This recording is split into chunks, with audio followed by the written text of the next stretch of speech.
వేదాంత సిద్ధాంతం పరిపూర్ణ సుబోధకం శ్రీ షేక్ బుర్హానుద్దీన్ రాజయోగి నమో నమః.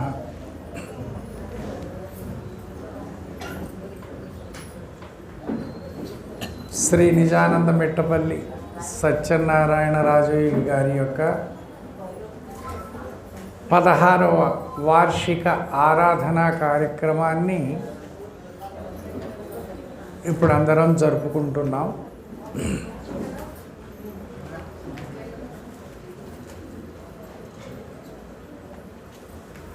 ఉపన్యాసకులు 30 మంది ఉన్నారు అనే సంగతి ముందుగానే మనందరికీ తెలియజేయడం జరిగింది. ఒక్కొక్కళ్ళు 10 నిమిషాలు ఉపన్యాసం చెప్పినా 5 గంటలు పడుతుంది, సాయంత్రం 5 అవుతుంది, ఇప్పుడు 12 అవుతుంది కదా. మధ్యలో భోజన విరామం ఒకటి ఉంటుంది. ఆ విరామ సమయాన్ని కూడా తీసేస్తే ఒక 3 గంటల సమయమే మిగులుతుంది. ఆ 3 గంటల్లో 30 మంది చెప్పాలి.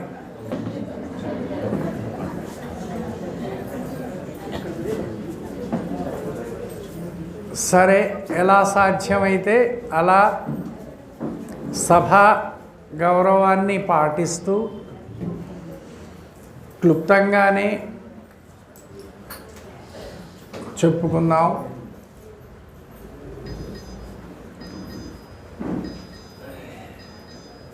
ఇక్కడ ప్రధానంగా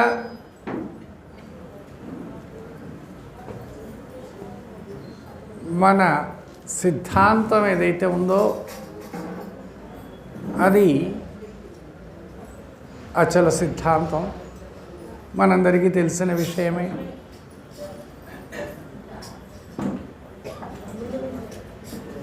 ఎందుకంటే మనం ఏ మతములో ఉన్నా, ఏ సిద్ధాంతాల్లో ఉన్నా చివరకు అచల సిద్ధాంతం వలననే భ్రాంతి రహితమవుతుంది, జన్మరహితమవుతుంది అనేటువంటి యొక్క లక్ష్యంతో అచల సిద్ధాంతపరుడైనటువంటి సద్గురు సన్నిధానంలోకి చేరుకున్నాం.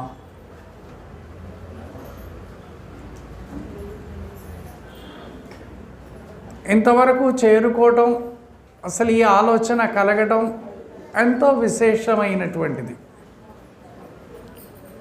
పూర్ణబోధ కొరకు పురుషుండు బహుజన్మ పుణ్యవశము చేత పుట్టవలయు, అట్లుగాకయున్న అతి కష్ట సాధ్యము అఖిల జీవ సంఘ ఆత్మలింగ అన్నారు. ఇక్కడ ప్రధానంగా పూర్ణబోధన గురించి ప్రస్తావించటం జరిగింది.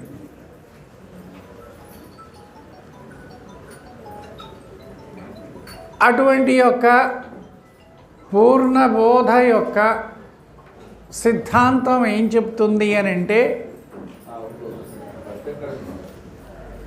జన్మకు మూలమైనటువంటిది అహం పదార్థము, అంటే ఎరుక. కాబట్టి ఈ ఎరుక భ్రాంతి ఎంతవరకైతే ఉంటుందో అంతవరకు జీవునికి ఈ చావు పుట్టుకలు, ఈ జన్మబంధము తప్పదు. కాబట్టి ఎరుక భ్రాంతి రహితం కావాలి. ఇది ప్రధానమైనటువంటి యొక్క లక్ష్యం, మన యొక్క సిద్ధాంతం. మనం సాధించుకోవలసినటువంటి యొక్క స్థితి కూడా అదే, భ్రాంతి రహిత స్థితి. దాని గురించే ఈ ఉపన్యాసాలు, ఈ బోధలు, ఈ గురువులు, శిష్యులు, మన యొక్క సాంప్రదాయం ఇదంతా కూడా కేవలం ఒకే ఒక లక్ష్యంతో ముందుకు వెళ్తున్నాం. అయితే ఈ లక్ష్య సాధన కోసం ఎవరు ఏ విధంగా ఎంతంత ప్రయత్నం చేస్తున్నారో అది సాధకుల యొక్క అంతఃకరణ నిశ్చయమే. భ్రాంతి అనేటువంటిది కేవలం 2 అక్షరములతో ఉన్నటువంటి పదమైనప్పటికీ, ఎరుక అనేటువంటిది 3 అక్షరములతో కూడుకున్నటువంటిది అయినప్పటికీ దాని యొక్క ప్రభావం అనేటువంటిది అనంతం. భ్రాంతిరహితం కావాలి అనుకుంటున్నామే కానీ అసలు ఈ భ్రాంతి ఏమిటి, దీనికి మూలమేమిటి, ఆ భ్రాంతి ఎలా తొలగిపోతుంది అనే విషయాన్ని చక్కగా ఆలోచన చేయాల్సినటువంటి అవసరం ఉంది.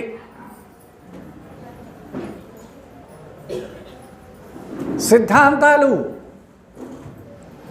సరే ముఖ్యంగా చెప్పుకోవడానికి ద్వైతము, విశిష్టాద్వైతము, అద్వైతము ముఖ్యంగా చెప్పుకోవాల్సినటువంటి యొక్క మతములు. ఇక మిగతా మతాలన్నీ కూడా అటు ద్వైతంలోకో లేక విశిష్టాద్వైతంలోకో లేక అద్వైతంలోకో చేరినటువంటివే. ఈ మూడు మతములకు అతీతంగా ఉన్నటువంటిదే అచల సిద్ధాంతం. మనం ఎక్కడున్నాం? ద్వైత భావనలో ఉన్నామా, విశిష్టాద్వైత భావనలో ఉన్నామా, అద్వైత భావనలో ఉన్నామా, లేక ఈ మూడు భావాలకు అతీతమైనటువంటి యొక్క అచల భావంలో ఉన్నామా? ఇది గురువును ఆశ్రయించినటువంటి, అది అచల గురువును ఆశ్రయించినటువంటి ప్రతి సాధకుడు వేసుకోవలసినటువంటి యొక్క ప్రశ్న. అన్నీ మంచివే, కానీ ఎంతవరకు అని అంటే అది కేవలం భ్రాంతిరహితమైనటువంటి యొక్క జన్మరహిత స్థితి కోసమై సరిపోయేటువంటివి కావు ద్వైత, విశిష్టాద్వైత, అద్వైతములు. వాటి వలన భ్రాంతి వృద్ధియే అవుతుంది కానీ భ్రాంతి రహితం కావడం లేదు. భ్రాంతి రహితం కాకపోయినట్లయితే జన్మరహితం కాదు.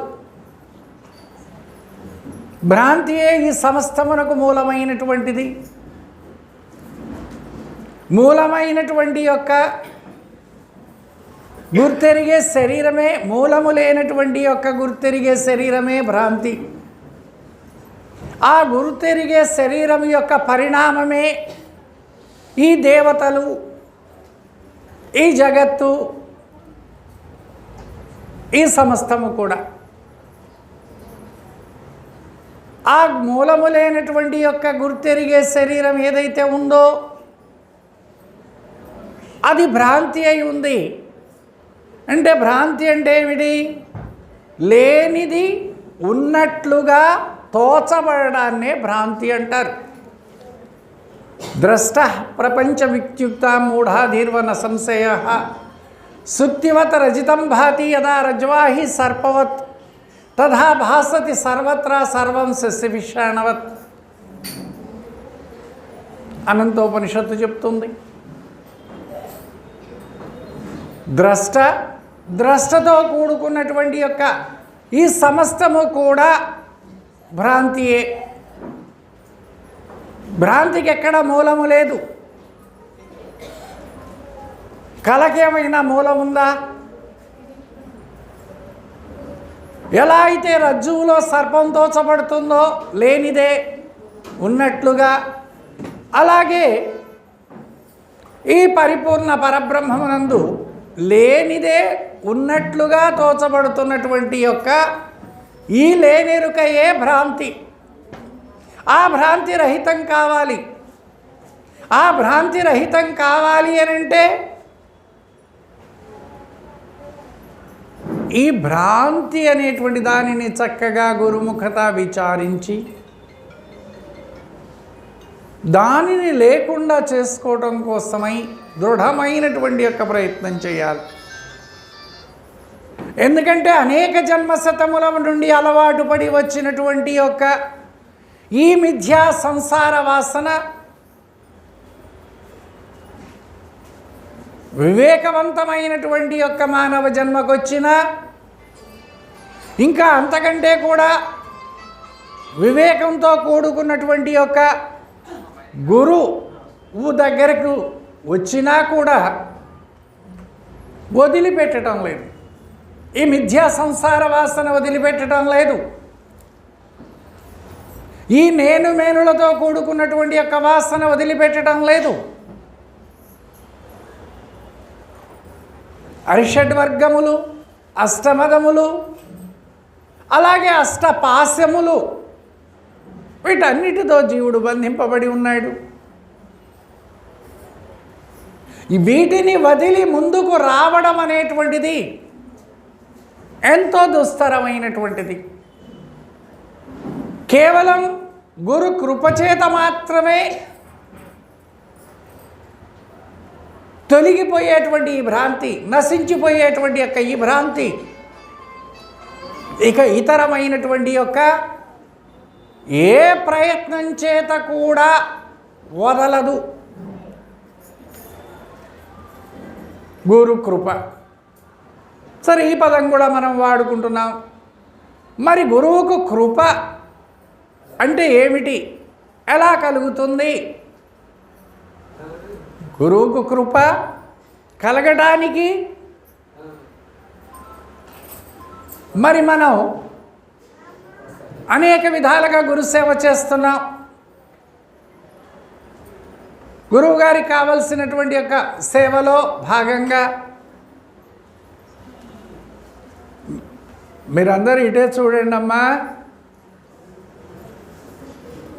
ఎందుకంటే దృష్టి ఎటైతే ఉంటుందో మనస్సు కూడా అటే ఉంటుంది. దృష్టి పోతే మనస్సు పోతుంది, మనస్సు పోతే వినేటువంటి యొక్క విషయం కూడా పోతుంది. మనం వినడానికే కదా ఇక్కడికి సిద్ధపడి వచ్చింది.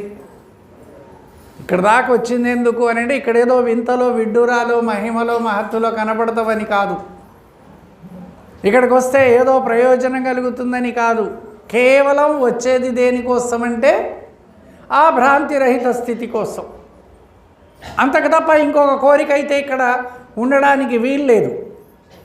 సరి అయినటువంటి యొక్క సాధకుడు అయితే సద్గురు సన్నిధానంలోకి వచ్చారు అని అంటే వారికి ఒకటే లక్ష్యం ఉండాలి. ఏ యాపేక్ష జనించిన ఆ యాపేక్ష నెల్ల మాయని తెలియదగును. ఏ ఆపేక్ష జనించిన యాపేక్ష మాయని తెలియదగును. ఆయాస మౌనుదానను ఛీ అని విడువంగ వలయు క్షేమము కొరకై అన్నారు పెద్దలు. ఏ ఆపేక్ష కలిగిన అంటే ఆపేక్ష అంటే ఏమిటి? కోరిక. అది ఐహికంగా అయినది కావచ్చు, అది ఆముష్యమైనటువంటి యొక్క కోరిక కావచ్చు, అది పారమార్థికమైనటువంటి యొక్క కోరిక కావచ్చు. ఏ కోరికైనా కూడా అది భ్రాంతికే మూలమవుతుంది, బంధానికే మూలమవుతుంది, జన్మకే కారణమవుతుంది. కాబట్టి ఈ ఆపేక్షలెల్లా కూడా ఛీ అని విడువంగ వలయు క్షేమము కొరకై. నువ్వు క్షేమంగా ఉండాలి అని అంటే, నువ్వు కోరుకున్నటువంటి యొక్క క్షేమమును పొందాలి అని అంటే దానిని ఛీ అని విడువంగ వలయు క్షేమము కొరకై అన్నారు. అలా విడవకపోయినట్లయితే ఆయాసమౌను దానను. ఏమిటి ఆయాసం? తిరిగి పుట్టడము, చావడము. ఇక ఇంతకు తప్ప రెండవ ఆయాసం లేదు. చావు పుట్టుకలే సమస్త దుఃఖములకు కారణమైనటువంటివి. మనకు అనేక దుఃఖములు కలుగుతున్నాయంటే ఈ దుఃఖానికి మూలమేమిటి? పుట్టడం వల్లనే. ఈ శరీరంతో జన్మకు రావడమే దుఃఖానికి కారణం. అందుకే జన్మ దుఃఖం, జరా దుఃఖం అన్నారు. జాయా దుఃఖం పునః పునః. ఇంతకుముందు జీవుడు అనేక కోట్ల కొలది జన్మలు ఎత్తి వచ్చాడు. ఆ భ్రాంతికి లోబడి అలాగే మరలా ఇప్పుడు మేలుకోకపోయినట్లయితే, ఆ భ్రాంతి రహితమైనటువంటి యొక్క స్థితిని పొందకపోయినట్లయితే మరలా అనేక కోట్ల కొలది జన్మలు ఎత్తవలసినటువంటి యొక్క బంధం కాచుకొనే ఉంది. జన్మజన్మలకు కూడా అనేకమైనటువంటి యొక్క ఆధ్యాత్మిక, అతి భౌతిక, అతి దైవిక తాపత్రయాగ్ని చేత అనుక్షణం దహించబడవలసిందే. అటువంటి యొక్క ఘోరమైనటువంటి యొక్క దుఃఖమునకు కారణము జన్మము. జన్మ ఎంతవరకైతే ఉంటుందో అంతవరకు దుఃఖం ఉంటుంది. అది తల్లి గర్భంలోని గర్భనరకం కావచ్చు, పున్నామ నరకం కావచ్చు, మరణావస్థే కావచ్చు, లేక ఈ మధ్యలో అనుభవించేటువంటి యొక్క తాపత్రయాగ్నులు కావచ్చు. ఇవన్నీ కూడా అనుక్షణము జీవుణ్ణి దహించి వేస్తూ ఉన్నాయి. అటువంటి యొక్క దుఃఖ సాగరము నుండి తప్పించుకోవాలి అనేటువంటి యొక్క ఏకైక లక్ష్యం కలిగినటువంటి యొక్క సాధకుడు భ్రాంతి రహితం తప్ప ఇంకొక ఆలోచన కానీ ఇంకొక కోరిక కానీ ఉండడానికి వీలు లేదు. అలాంటి జన్మరహితం కోసమై ప్రయత్నం చేసేటువంటి సాధకుడు తన ఆవరణలన్నీ కూడా తెగగోసుకొని, తన అపేక్షలన్నీ కూడా భ్రాంతియే, లేనివే, దుఃఖమిశ్రితములే, వాళ్ళ దుఃఖానికి హేతు అవుతున్నాయి అని భావించినటువంటి వాడై కేవలము జన్మరహితం కోసమే ప్రయత్నం చేస్తూ, భ్రాంతి రహిత స్థితి కోసమే ప్రయత్నం చేస్తూ విచారణ కొనసాగించాలి.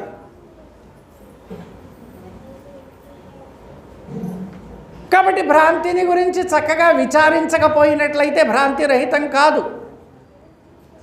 భ్రాంతి రహితం కాకపోతే జన్మరహితం కాదు. పరిపూర్ణాన్ని గురించి, అచలాన్ని గురించి విచారించడానికి ఏమీ లేదు. అది నామరూపవర్జితమైనటువంటిది, ఏమీ కానిది, ఏమీ లేనిది, ఏమీ అనరానటువంటిది. అట్టి దాని గురించి విచారించడానికి ఏమీ లేదు. దేనిని విచారించాలని పోతుందో పోయినటువంటి యొక్క ఎరుకయే నశించిపోతుంది. దీపాన్ని మింగాలి అని భావించినటువంటి యొక్క పురుగు దీప సమీపానికి వెళ్ళి అదే దహనమైపోతుంది, అదే నశించిపోతుంది. దీపాన్ని మింగి పురుగు చావడం లేదు, మింగాలనుకుంది కానీ తానే నశించింది. పరిపూర్ణమును దర్శించాలనేటువంటి యొక్క ఎరుక తనకు తానే నశించిపోతుంది. కాబట్టి పరిపూర్ణాన్ని గురించి విచారించడానికి ఏమీ లేదు. అది ఉన్నది, సూది కొనమోప సందు లేకుండా అంతటా నిండి ఉన్నది. ఇక్కడ ఉంది అక్కడ లేదు అనడానికి లేదు. కానీ లేని వస్తువును గురించే, అది లేని వస్తువు అయినప్పటికీ ఉన్నట్లుగా భ్రాంతిగా తోచబడుతుంది. భ్రమమూలం ఇదం జగత్, భ్రమరహితం ఇదం మోక్షం. జగత్తంతా కూడా భ్రాంతి చేతనే తోచబడుతుంది. జగత్తు అన్నప్పుడు కేవలం కనపడుతున్నటువంటి యొక్క ఈ పాంచభౌతికమైనటువంటి యొక్క ఆకాశం, వాయువు, అగ్ని, జలము, పృథివీ చేత ఏర్పడినటువంటి ఈ ప్రపంచం మాత్రమే కాదు, ఆ పంచభూతములకు కారణమైనటువంటి యొక్క వస్తువు ఏదైతే ఉందో అది కూడా భ్రాంతి జాతంలోకి చేరినటువంటిదే. జడము, అజడము, స్థూలము, చేతనము, ఈ రెండు కలిసియే భ్రాంతిగా ఉన్నాయి. ఎరుక మరుపులు రెండు కూడియే ఎరుకగా ఉంది. స్థూల సూక్ష్మ కారణములుగా తోచబడుతున్నటువంటి యొక్క మరుపు, మహాకారణముగా ఉన్నటువంటి యొక్క ఎరుక ఏదైతే ఎరుగుతుందో అదే మరుపుకు కారణమైనటువంటిది. ఎరుక మరుపులు రెండు ఒక్కటే, రెండు వేరు కాదు. అది లేకపోతే ఇది లేదు, ఇది లేకపోతే అది లేదు. ఉన్నది పరిపూర్ణం ఒక్కటే, ఆ పరిపూర్ణము తప్ప ఇతరం ఏదీనూ లేదు అని నీకు దృఢమైన మరుక్షణంలోనే ఎరుక రహితం. అమ్మా వచ్చేవాళ్ళు వస్తూ ఉంటారులేండి. వచ్చిన వాళ్ళు ఇక్కడే ఉంటారు కదా, ఎక్కడికి వెళ్తారు? ఎందుకంటే మనస్సుకు అలవాటు. అది క్షణంలో మనకు తెలియకుండానే ఎటో వెళ్ళిపోతుంది. మనకు తెలిసి వెళ్ళదు. మనం వెళ్తున్నాము, మన మనసు పోతుంది అనుకుంటున్నామా? అనుకోవటం లేదు. కానీ మనకు తెలియకుండానే అది వెళ్ళిపోతుంది, క్షణంలో మాయపుచ్చుతుంది. దానికోసమే కదా సంసారులు సన్యాసులయ్యారు. సంసారాన్ని వదిలేసి అడవుల పాలైంది ఎందుకోసం? దానికోసమే, ఆ మనస్సును కట్టడి చేయాలని. కానీ అక్కడికి వెళ్ళినా కూడా అది కట్టడి అయిందో లేదో తెలియదు. ఎందుకంటే అది అంతఃకరణంలో నిక్షిప్తమై ఉన్నటువంటి యొక్క విషయ వాసనలు. అంతఃకరణం ఎక్కడికి వెళితే అవి అక్కడే ఉంటాయి. ఇప్పుడు మనం చెప్పుకునేది కూడా అదే.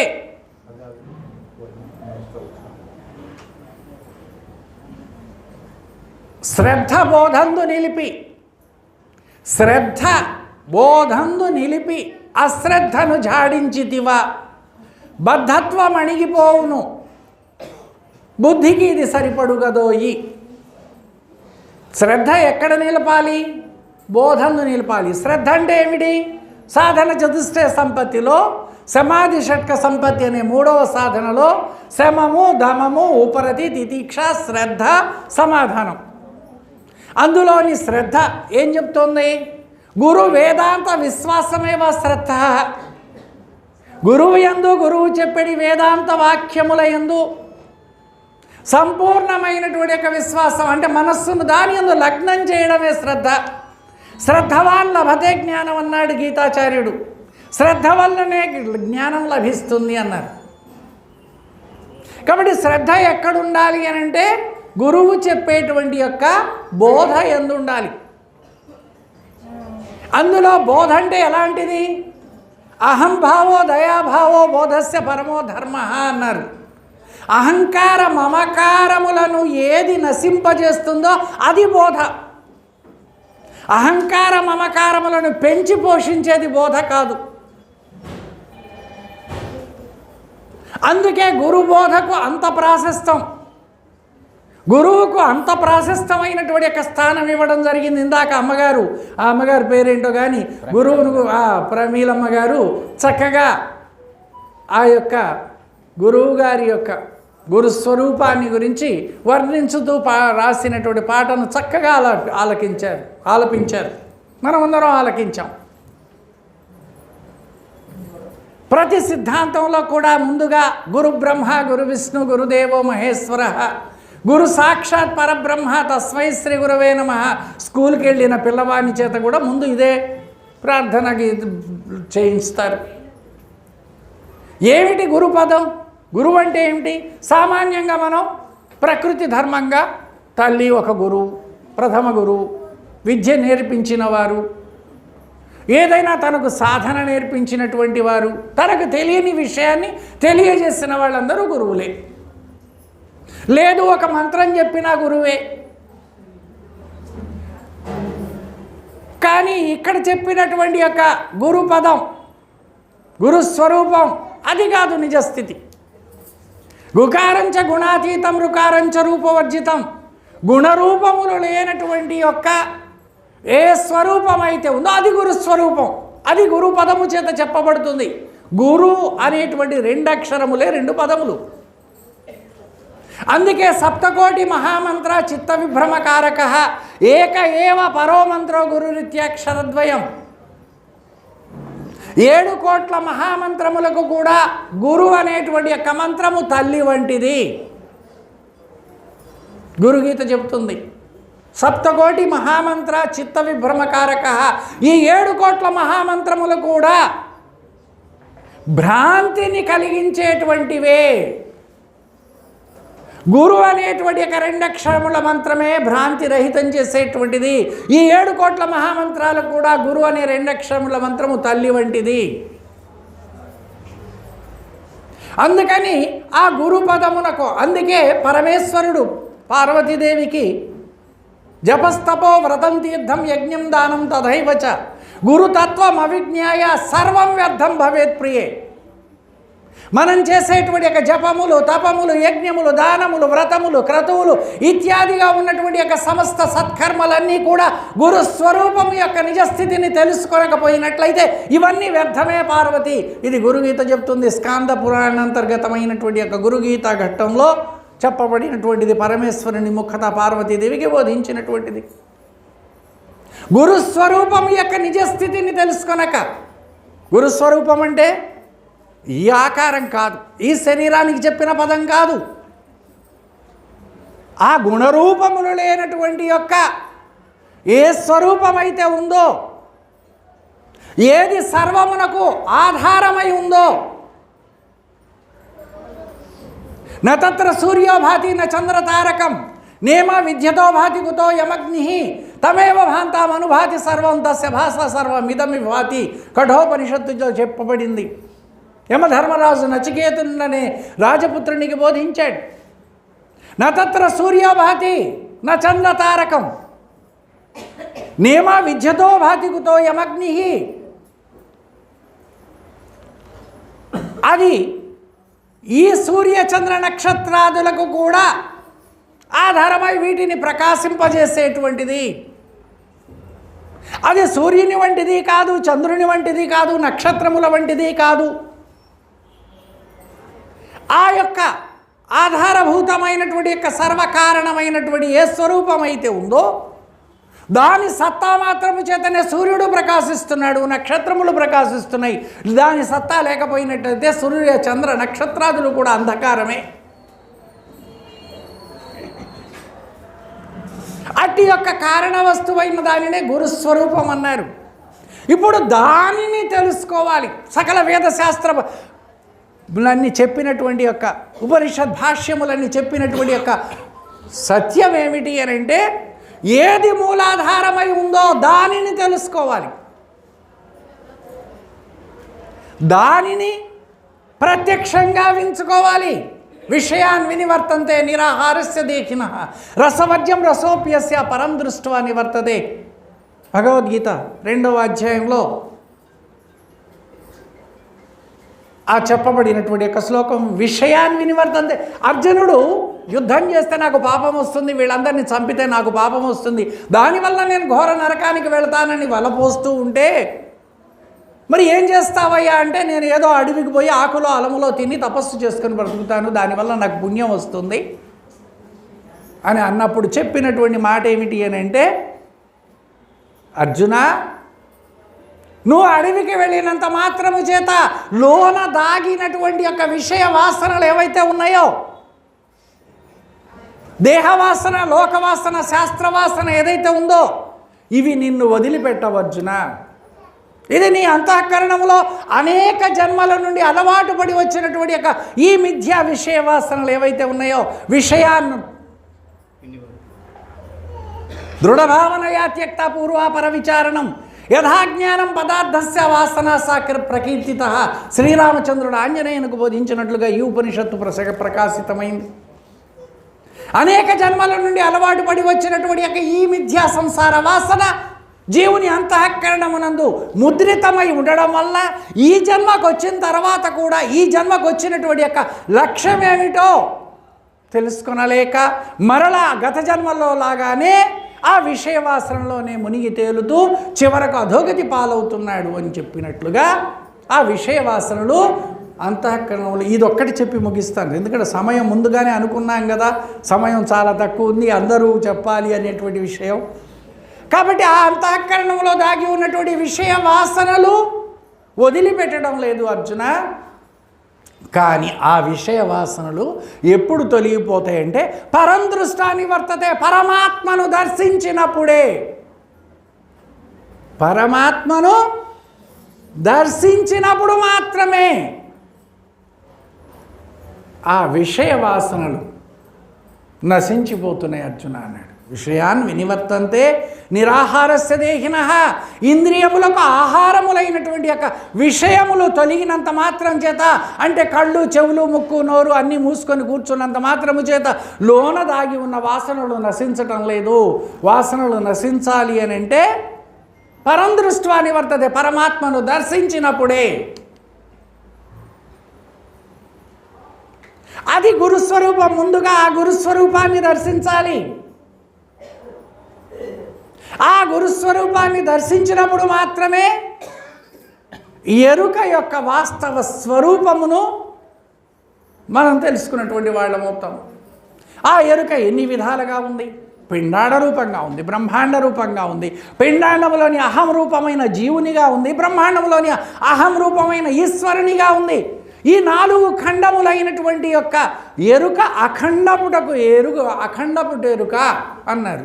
పిండ బ్రహ్మాండములు 2ను, ఈ రెంటిలోని 2 అహములు, ఈ ఖండములు 4 కూడి అఖండంబకు ఎరుక రూపు గణరామా తండ్రి. ఇది తెలిపిన ఘనుడే తల్లిదండ్రి. ఎటువంటి గురువు కావాలి?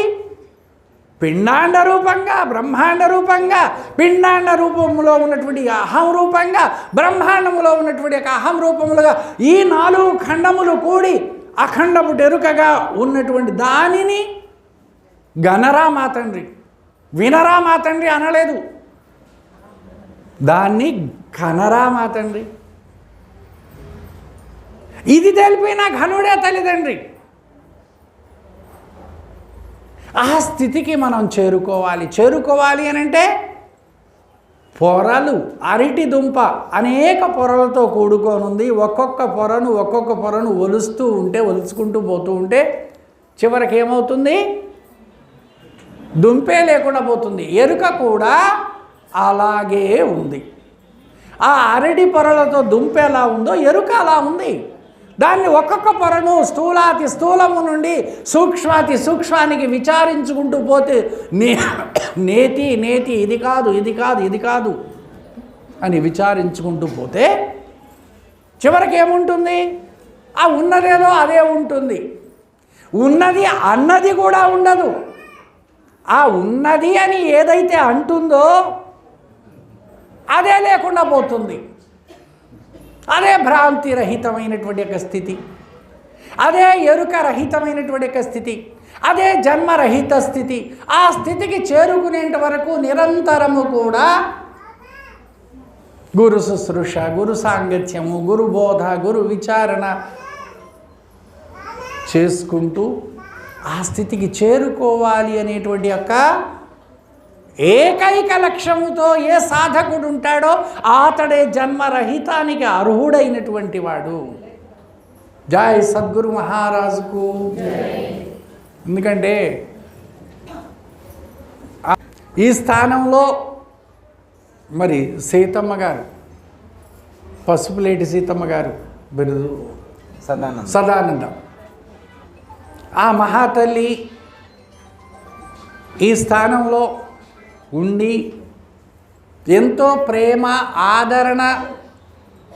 సరే, నా విషయమైతే నేను చెప్పుకుంటాను. నా మీద ఎంతో ప్రేమ ఆదరణతో చూశారు. అదేవిధంగా వారి యొక్క అనుయాయులైనటువంటి మీరందరూ కూడా ఎంతో ప్రేమ ఆదరణ చూపిస్తున్నారు. కాబట్టి ఎంత ఓపిక లేకపోయినా ప్రతి కార్యానికి ఇక్కడికి నేను హాజరవ్వడానికి ప్రధానమైన కారణం అదే. ఆ సీతమ్మ గారి యొక్క ప్రేమను మరిచిపోనటువంటిది అది. అంతటి భక్తి విశ్వాసాలు ఆ మహాతల్లికి. ఆ భాగ్యం ఇక్కడికి రావడానికి లాక్కొని వస్తుంది. అది నా యొక్క భాగ్యంగా భావిస్తున్నాను. జై సద్గురు మహారాజుకు. అందరికీ జై గురు. మరిన్ని ఆధ్యాత్మిక రహస్యాల కోసం అచల బోధ, ఆత్మబోధ, భగవద్గీత, అలాగే పండుగల్లో దాగిన అర్థాలు, అంతరార్థాల కోసం మరియు యోగము, ధ్యానము మొదలైన అనేక ఆధ్యాత్మిక తెలుగు ప్రవచనాల కోసం క్రింద ఉన్నటువంటి రెడ్ కలర్ సబ్స్క్రైబ్ బటన్ను క్లిక్ చేయండి. అలాగే ప్రక్కనే ఉన్నటువంటి గంట సింబల్ను నొక్కండి. అలాగే ఈ వీడియో మీకు నచ్చినట్లయితే లైక్ చేయండి, మరియు షేర్ చేయండి. జై గురు.